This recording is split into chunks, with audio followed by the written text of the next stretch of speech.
بسم الله الرحمن الرحيم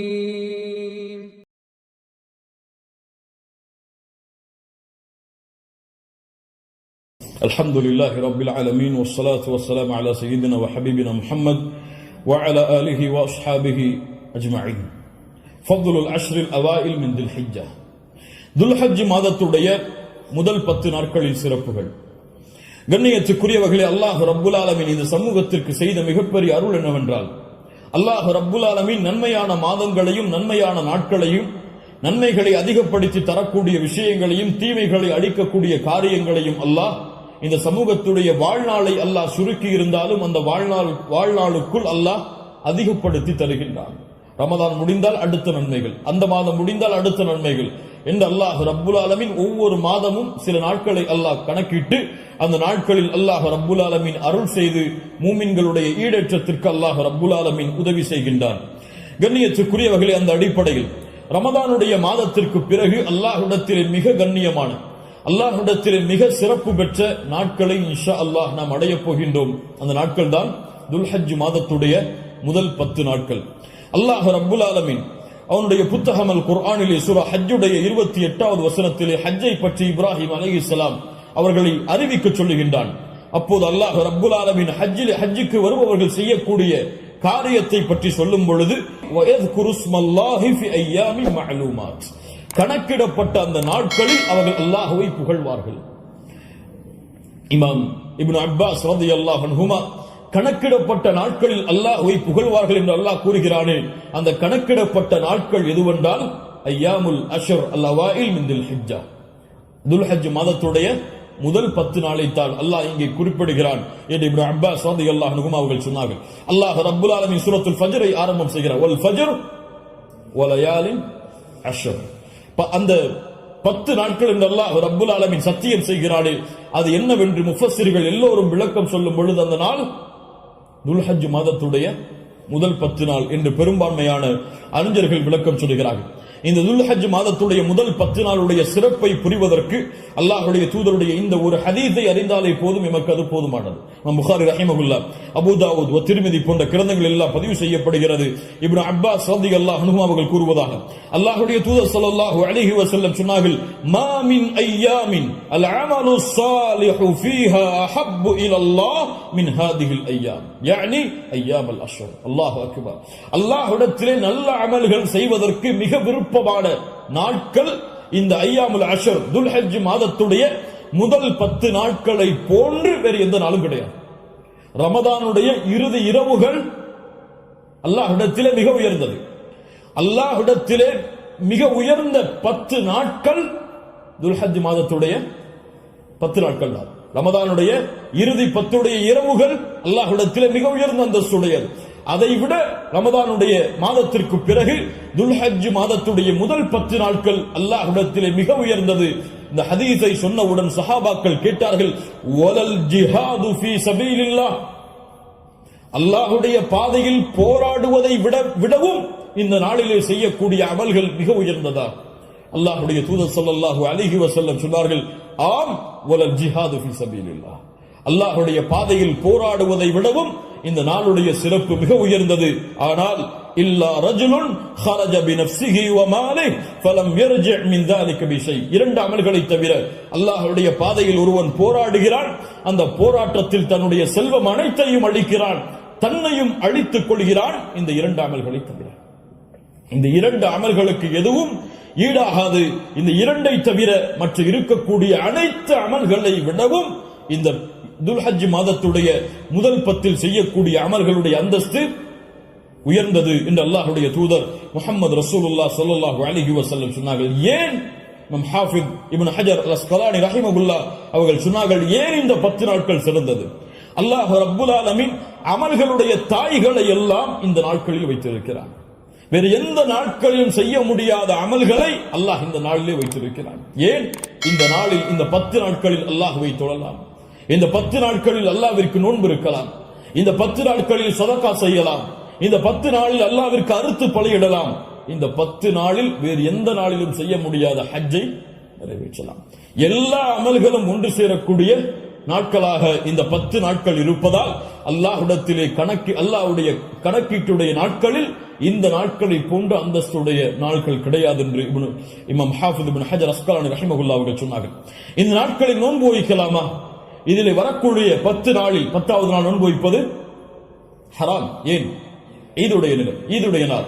இந்த 10வது நாளை தவிர வரக்கூடிய 9 நாளும் நோன்பு வைப்பது சுன்னாவா? முஸ்லிம் ரஹிமஹுல்லா இல்மை தேடக்கூடிய மாணவர்கள் என்பதால் இந்த விளக்கங்களை கொடுக்கிறேன். முஸ்லிம் ரஹிமஹுல்லா அவர்கள் சொன்னார்கள், ஆயிஷா ரலியல்லாஹு அன்ஹா அவர்கள் கூறுவதாக, மா ரஅய்து ரசூலுல்லாஹி ஸல்லல்லாஹு அலைஹி வஸல்லம் ஸாயிமன் ஃபில் அஷ்ர் கத்து. கொஞ்சம் குழப்பமா இருக்கும், புரிய முயற்சிங்க.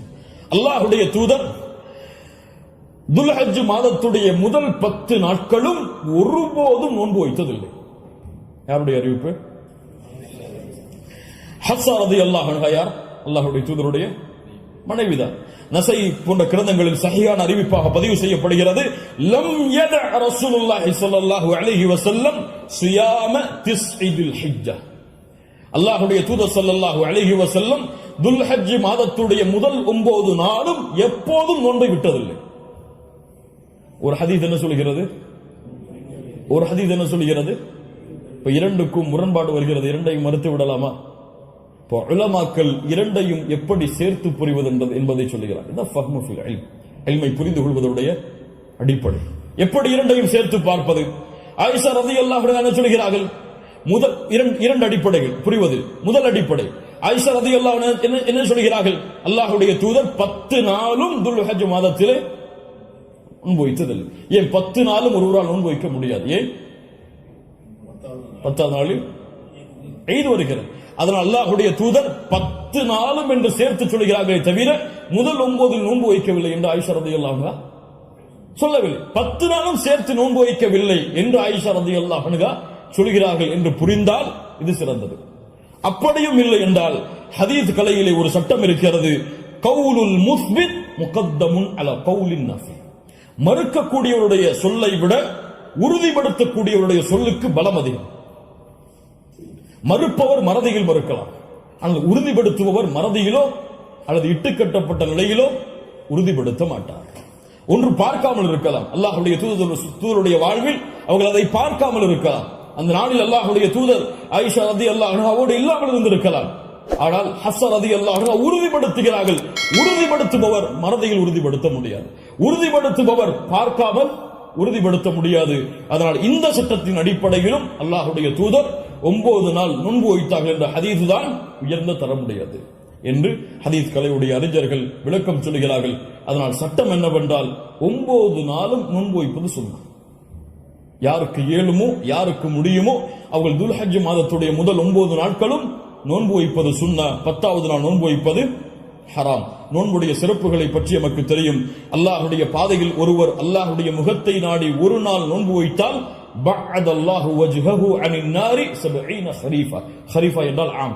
அல்லாஹ்வுடைய தூதர் ஸல்லல்லாஹு அலைஹி வஸல்லம் சொன்னார்கள், அல்லாஹ்வுடைய பாதையில் அல்லாஹ்வுடைய முகத்தை நாடி ஒருவர் ஒரு நாள் நோன்பு வைத்தால் அல்லாஹ் ரப்புல் ஆலமீன் அவருடைய முகத்தை நரகத்தில் இருந்து 70 ஆண்டுகள் தூரமாக்குகிறார். அல்லாஹ் அக்பர். அல்லாஹ் ரப்புல் ஆலமீன் அந்த பாக்கியத்தை நமக்கு கொடுப்பானாக. அல்லாஹ்வுடைய தூதர் ஸல்லல்லாஹு அலைஹி வஸல்லம் துல்ஹஜ் மாதத்துடைய முதல் 10 நாட்களில் வரக்கூடிய யௌம் அரஃபா, அரஃபாவுடைய தினத்துடைய சிறப்பை பற்றி சொன்னார்கள். மா மின் யௌமின் அக்ஸர மின் அய்யுஅதிகல்லாஹு ஃபீஹி அப்தன் மினன் நார் மின் யௌமி அரஃபா. அல்லாஹ் ரப்புல் ஆலமீன் அதிகமான நரக விடுதலையை கொடுக்கக்கூடிய நாள் அது அரஃபாவுடைய நாள் தான். அரஃபாவுடைய நாளில் அல்லாஹ் முதல் வானத்திற்கு வருகிறான். எப்படி வருகிறான்? ஏன் வருவான் தெரியாது. அல்லாஹ் வருவான். அவன் விரும்புகின்ற முறையில் அல்லாஹ் வருவான். என்ன செய்வான்? கேட்பான், மா இவர்கள் எதை விரும்புகிறார்கள்? மா அராத ஹாஉலா, இவர்கள் எதை விரும்புகிறார்கள்? வேறொரு ஹதீஸிலே அல்லாஹ் ரப்புல் ஆலமீன் அங்கே கூடியிருக்கக்கூடிய எல்லோருக்கும் அல்லாஹ் மன்னிப்பை வழங்குவான். அல்லாஹ் ரப்புல் ஆலமீன் அப்படிப்பட்ட மன்னிப்பாளர்களாக ஹஜ் செய்த நம்முடைய முஸ்லிம்களையும் மூமின்களையும் அல்லாஹ் ஆக்குவானாக. அல்லாஹ்வுடைய தூதர் ஸல்லல்லாஹு அலைஹி வஸல்லம் சொன்னார்கள், அரஃபாவுடைய அந்த இடத்தில் ஒன்று கூற முடியாத மூமின்களை, ஹஜ்ஜுக்கு செல்ல முடியாத மூமின்களுக்கு அல்லாஹ்வுடைய தூதர் சொன்னார்கள், சியாமு யௌமி அரஃபா, அரஃபாவுடைய நாளில் நோன்பு வைப்பது அவருடைய முன் சென்ற ஒரு வருடத்துடைய பாவத்திற்கும் பின் சென்ற ஒரு வருடத்துடைய பாவத்திற்கும் பாவ மன்னிப்பாக இருக்கும். அல்லாஹ் அக்பர். முன் சென்ற வருடத்துடைய ஒரு வருட பாவம், பின் சென்ற வருடத்துடைய ஒரு வருட பாவத்திற்கு மன்னிப்பாக அமையும் என்று அல்லாஹ்வுடைய தூதர் ஸல்லல்லாஹு அலைஹி வஸல்லம் சொன்னார்கள். அல்லாஹ்வுடைய தூதர் ஸல்லல்லாஹு அலைஹி வஸல்லம் சொன்னார்கள், அஃதலுத் துஆ துஆஉ யௌமி அரஃபா. துஆக்களில் மிக சிறந்தது அரஃபாவுடைய தினத்தில் கேட்கப்படும் துஆவாகும். அல்லாஹ்வுடைய தூதர் ஸல்லல்லாஹு அலைஹி வஸல்லம் சொல்லிவிட்டு சொன்னார்கள், நானும் எனக்கு முன்னால் சென்ற நபிமார்களும் கூறிய வார்த்தைகளில் மிக சிறந்தது எது? லா இலாஹ இல்லல்லாஹ் வஹ்தஹு லா ஷரீக லஹ். லா இலாஹ இல்லல்லாஹ் வஹ்தஹு லா ஷரீக லஹ். இதுதான் மிகச் சிறந்தது அரஃபாவுடைய தினத்தில் கேட்கப்படக்கூடிய துஆ. கண்ணியத்துக்குரியவர்களே, இந்த 10 நாட்களில் அதிகமான அமல் செய்யக்கூடிய மூமின்களாக இருப்போம். இந்த 10 நாளை எப்படி கண்ணியப்படுத்த வேண்டுமோ அந்த கண்ணியப்படுத்தினால் அல்லாஹ் ரப்புல் ஆலமீன் இந்த நாட்களுக்குரிய கூலியை எமக்கு கொடுக்கும்.